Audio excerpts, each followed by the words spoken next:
Jemaat yang dikasihi Tuhan Yesus Kristus, hari ini kita telah memasuki minggu ketiga setelah Epifanias, artinya penyataan Tuhan. Marilah kita memasuki persekutuan yang kudus dengan Tuhan, kita menyembah dan memuji namanya. Kita bernyanyi dari buku nyanyian nomor 6 ayat yang pertama. Puji Jehovah Nasangap.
Di dalam nama Allah Bapa dan nama anaknya Tuhan Yesus Kristus dan nama Roh Kudus yang menciptakan langit dan bumi.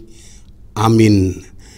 Tuhan, aku cinta pada rumah kediaman-Mu dan pada tempat kemuliaan-Mu bersemayam.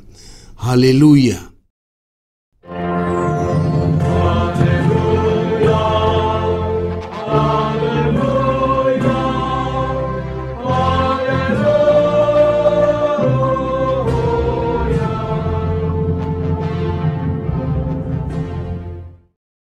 Mari kita berdoa. Ya Tuhan Allah Bapa kami yang di sorga, Engkau telah memperkenalkan diri-Mu melalui firman-Mu bahwa Engkau mengasihi kami, yaitu dengan memberi pengampunan dosa kepada kami. Perkenalkan diri-Mu kepada kami, supaya kami mengenal Engkau, dan kami melakukan kehendak-Mu dengan kuasa Roh Kudus. Amin. Kita bernyanyi dari buku nyanyian nomor 75 ayat 4, Naung Bicardo Panodangi.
Dengarlah hukum Tuhan pada hari Minggu ini, yaitu hukum kelima sampai ke-10. Yang kelima, hormatilah ayah dan ibumu, supaya lanjut umurmu di bumi yang diberikan Tuhan Allahmu kepadamu. Keenam, jangan membunuh. Ketujuh, jangan berzina. Kedelapan, jangan mencuri. Kesembilan, jangan mengucapkan saksi dusta terhadap sesamamu manusia. Kesepuluh, jangan mengingini rumah sesamamu, jangan mengingini istrinya, atau hambanya laki-laki, atau hambanya perempuan, atau lembunya, atau keledainya, atau apapun yang dimiliki sesamamu. Bagaimana firman Tuhan tentang ke-10 hukum itu? Aku Tuhan Allahmu adalah Allah yang cemburu, yang membalaskan kesalahan bapa kepada anak-anaknya, kepada keturunannya yang ketiga dan keempat dari orang yang membenci aku. Tetapi aku menunjukkan kasih setia kepada beribu-ribu orang, yaitu mereka yang mengasihi aku dan yang berpegang pada perintah-perintahku. Marilah kita meminta kekuatan dari Tuhan. Ya Tuhan Allah, kuatkanlah kami melakukan yang sesuai dengan hukum-Mu. Amin. Kita bernyanyi dari buku nyanyian nomor 169, ayat 2. Ho si pangoluau.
Marilah kita mengaku dosa-dosa kita di hadapan Tuhan. Kita berdoa. Ya Tuhan Allah Bapa, Tuhan kami Yesus Kristus. Engkaulah Allah yang Maha Kuasa, pencipta segala sesuatu. Engkau adalah adil, menghakimi semua orang. Kami datang ke hadapan-Mu, mengaku segala dosa kami yang kami lakukan karena melanggar hukum-Mu, baik melalui perkataan kami yang tidak benar, maupun karena nafsu keinginan duniawi yang selalu mempengaruhi kami. Kami patut mendapat murka Tuhan akibat dari dosa kami itu. Tetapi Engkau adalah Tuhan pengasih dan penyayang.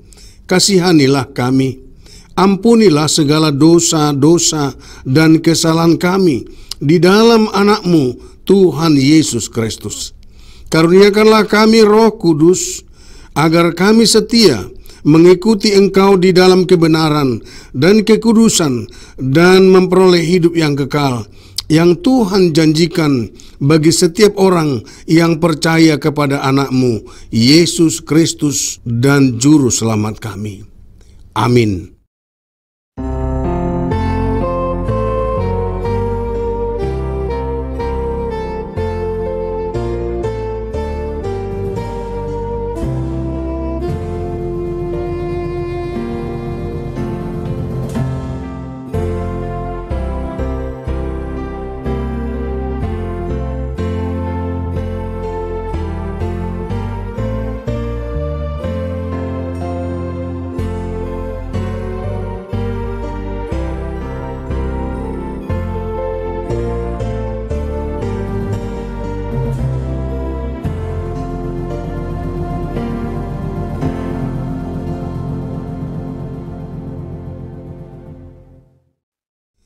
Janji Allah akan pengampunan dosa kita. Tuhan adalah penyayang dan pengasih, panjang sabar, dan berlimpah anugerah kasih setia. Tidak dilakukannya kepada kita setimpal dengan dosa kita, dan tidak dibalaskannya kepada kita setimpal dengan kesalahan kita. seperti Bapa sayang kepada anak-anaknya, demikian Tuhan sayang kepada orang-orang yang takut akan Dia. Kemuliaan bagi Allah di tempat yang maha tinggi. Amin. Kita bernyanyi dari buku Ende nomor 216 ayat 4, Gargar Doluk.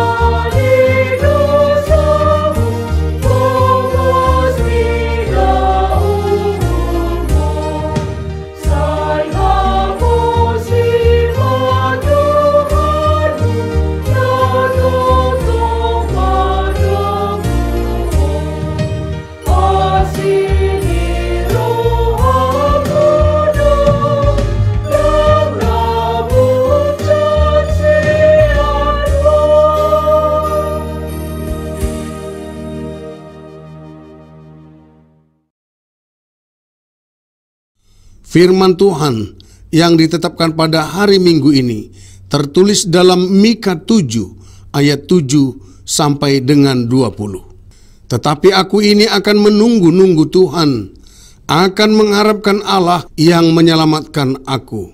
Allahku akan mendengarkan aku. Janganlah bersukacita atas aku, hai musuhku. Sekalipun aku jatuh, aku akan bangun pula. Sekalipun aku duduk dalam gelap, Tuhan akan menjadi terangku. Aku akan memikul kemarahan Tuhan, sebab aku telah berdosa kepadanya, sampai Ia memperjuangkan perkaraku dan memberi keadilan kepadaku, membawa aku ke dalam terang, sehingga aku mengalami keadilannya. Musuhku akan melihatnya, dan dengan malu ia akan menutupi mukanya. Dia yang berkata kepadaku, di mana Tuhan Allahmu? Mataku akan memandangi Dia. Sekarang ia diinjak-injak seperti lumpur di jalan. Akan datang suatu hari bahwa pagar tembokmu akan dibangun kembali. Pada hari itulah perbatasanmu akan diperluas. Pada hari itu orang akan menghadap engkau dari Asyur sampai Mesir, dari Mesir sampai sungai Efrat, dari laut ke laut, dari gunung ke gunung. Tetapi bumi akan menjadi tandus oleh karena penduduknya sebagai akibat perbuatan mereka. Gembalakanlah umatmu dengan tongkatmu, kambing domba milikmu sendiri yang terpencil mendiami rimba di tengah-tengah kebun buah-buahan. Biarlah mereka makan rumput di Basan dan di Gilead seperti pada zaman dahulu kala. Seperti pada waktu engkau keluar dari Mesir, perlihatkanlah kepada kami keajaiban-keajaiban. Biarlah bangsa-bangsa melihatnya dan merasa malu atas segala keperkasaan mereka. Biarlah mereka menutup mulutnya dengan tangan dan telinganya menjadi tuli. Biarlah mereka menjilat debu seperti ular, seperti binatang menjalar di bumi. Biarlah mereka keluar dengan gemetar dari kuburnya dan datang kepada Tuhan Allah kami dengan gentar, dengan takut kepadamu. Siapakah Allah seperti Engkau yang mengampuni dosa dan yang memaafkan pelanggaran dari sisa-sisa miliknya sendiri, yang tidak bertahan dalam murkanya untuk seterusnya, melainkan berkenan kepada kasih setia. Biarlah Ia kembali menyayangi kita, menghapuskan kesalahan-kesalahan kita, dan melemparkan segala dosa kita ke dalam tubir-tubir laut. Kiranya Engkau menunjukkan setiamu kepada Yakub dan kasih-Mu kepada Abraham, seperti yang telah Kau janjikan dengan bersumpah kepada nenek moyang kami, sejak zaman purbakala. Demikian pembacaan firman Tuhan. Berbahagialah orang yang mendengar firman Allah serta memeliharanya. Amin. Kita bernyanyi dari buku Ende nomor 713, ayat yang pertama. Tuguau o Tuhaki.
Marilah kita mengaku iman kepercayaan kita, sebagaimana teman-teman seiman di seluruh dunia. Kita bersama-sama mengucapkannya. Aku percaya kepada Allah, Bapa yang Maha Kuasa, Khalik langit dan bumi. Aku percaya kepada Yesus Kristus, anaknya yang tunggal Tuhan kita, yang dikandung daripada Roh Kudus, lahir dari anak darah Maria, yang menderita sengsara di bawah pemerintahan Pontius Pilatus, disalibkan, mati dan dikuburkan, yang turun ke dalam kerajaan maut. Pada hari yang ketiga, bangkit pula dari antara orang mati, naik ke sorga, duduk di sebelah kanan Allah, Bapa yang Maha Kuasa. Dari sana akan datang kelak untuk menghakimi orang yang hidup dan yang mati. Aku percaya kepada Roh Kudus dan adanya satu gereja yang kudus dan am, persekutuan orang kudus, pengampunan dosa, kebangkitan daging, dan hidup yang kekal. Amin. Untuk mempersiapkan diri mendengarkan firman Tuhan, kita bernyanyi dari buku Ende nomor 185, ayat yang pertama. Holan sasada di batata, sambil mengumpulkan persembahan 1A, 1B.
Saudara yang dikasihi oleh Tuhan Yesus Kristus, marilah kita berdoa.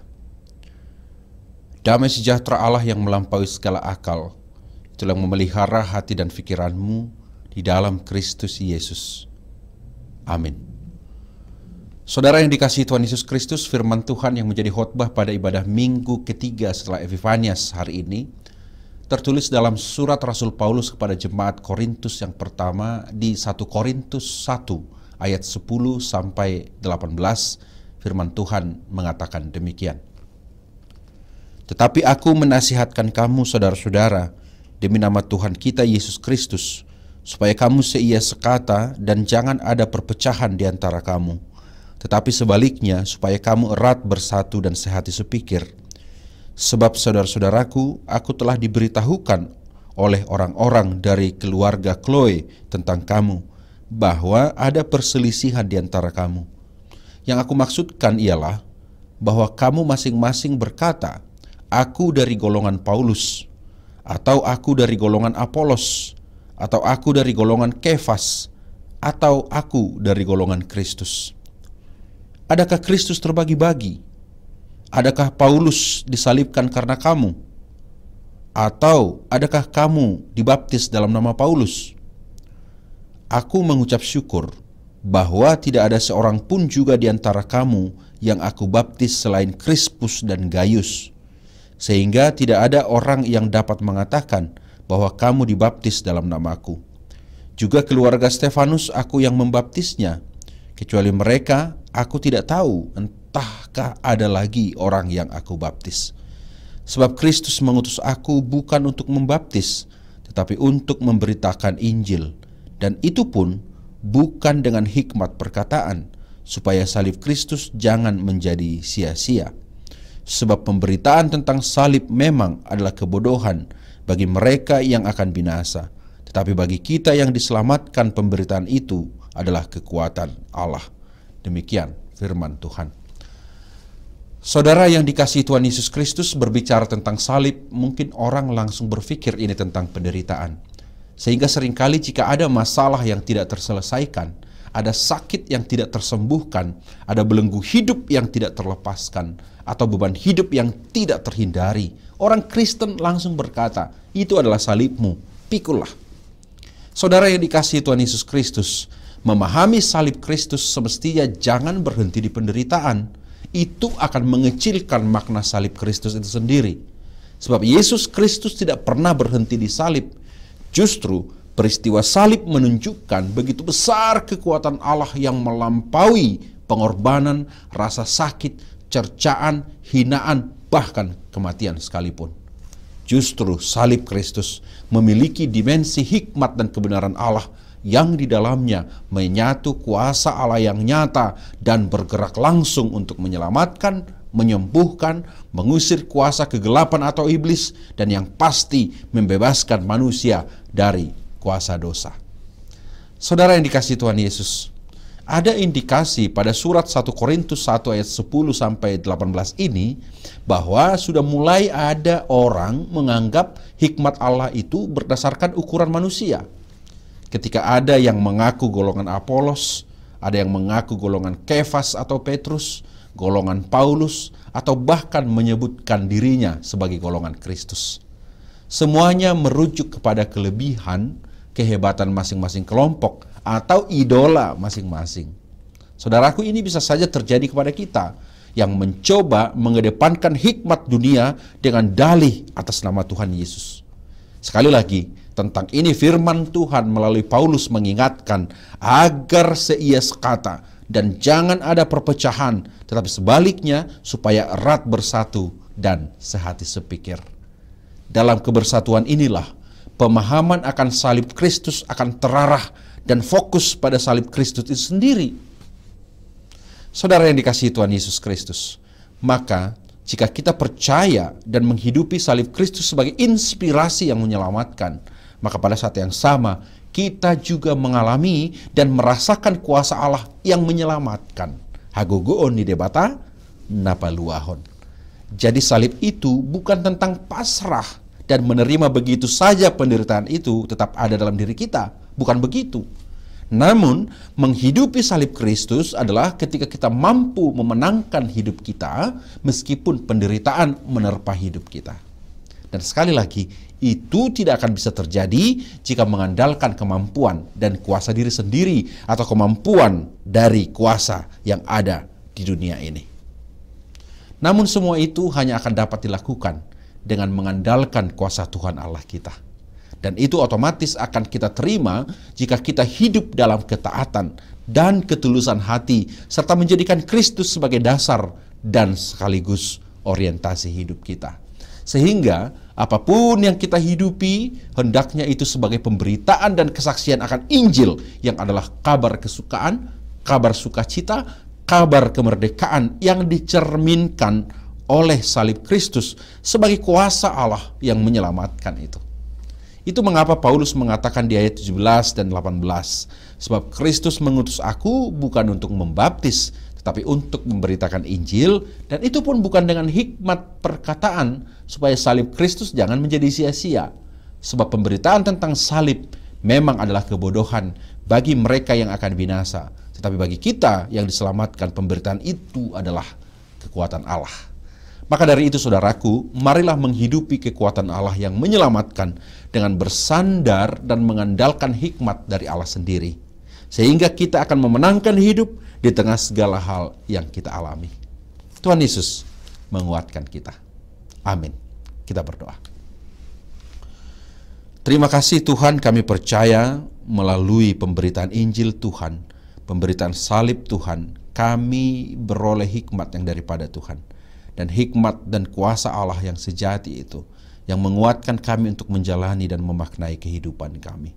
Sehingga kami bersama-sama dalam kebersatuan iman masuk ke dalam kehidupan yang benar-benar Tuhan inginkan terjadi bagi kami melalui kuasa pemberitaan Injil itu. Itu yang menguatkan seluruh jemaat Tuhan saat ini, yang beribadah saat ini dimanapun berada, untuk bersama-sama memaknai kuasa Kristus secara total, memaknai salib Kristus sebagai semangat pengharapan dalam hikmat dan pengetahuan dan kekuatan yang daripada Allah. Dan hikmat dan kekuatan Allah itu juga yang akan menguatkan kami menjalani hidup, memaknai penderitaan, menghidupi suka dan duka kami, menghidupi pengharapan kami, juga Tuhan ketika dalam rasa sakit, dalam kedukaan, dalam hal-hal lain Tuhan yang mungkin melemahkan kami, hikmat Allah melalui salib dan pemberitaan Injil menguatkan kami keseluruhan. Berkati seluruh jemaat-Mu Tuhan dimanapun berada saat ini, mulai dari anak-anak hingga orang tua. Kami percaya keseluruhan beroleh kasih setia-Mu. Berkati firman Tuhan yang kami dengarkan, menjadi kekuatan bagi kami. Dalam Yesus Kristus kami berdoa. Amin. Saudara yang dikasihi oleh Tuhan Yesus Kristus, marilah kita bernyanyi dari nyanyian buku ND nomor 772 ayat 1, Tuha Kudo Patureda Laki, sekaligus memberikan persembahan yang kedua.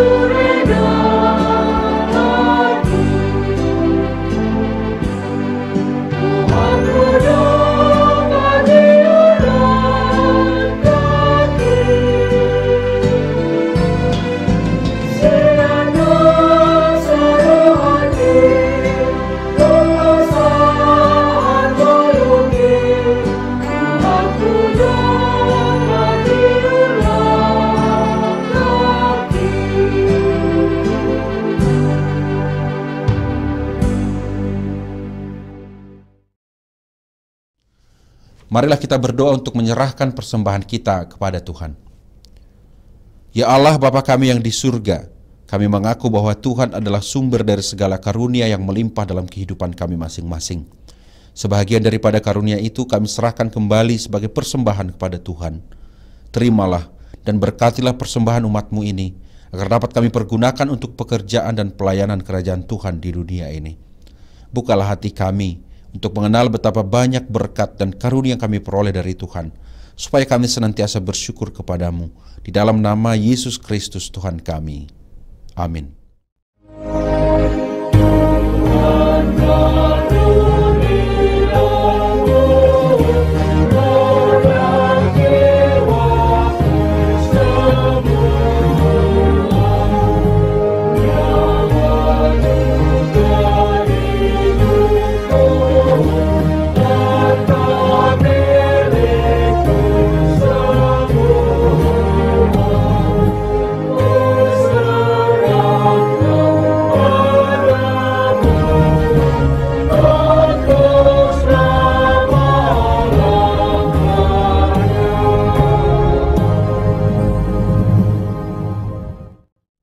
Bapa kami yang di surga, dikuduskanlah namamu, datanglah kerajaan-Mu, jadilah kehendak-Mu di bumi seperti di surga.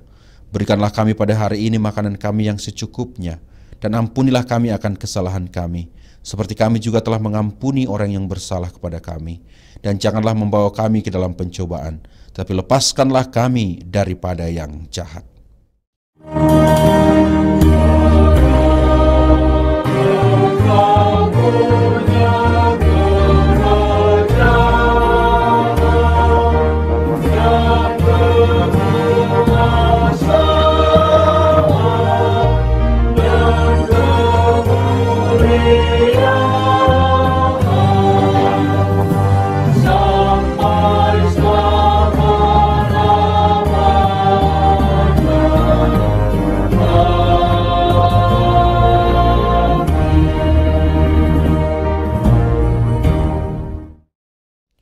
Terimalah berkat Tuhan.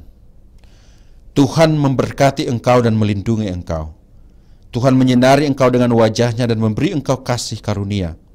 Tuhan menghadapkan wajah-Nya kepadamu dan memberi engkau damai sejahtera.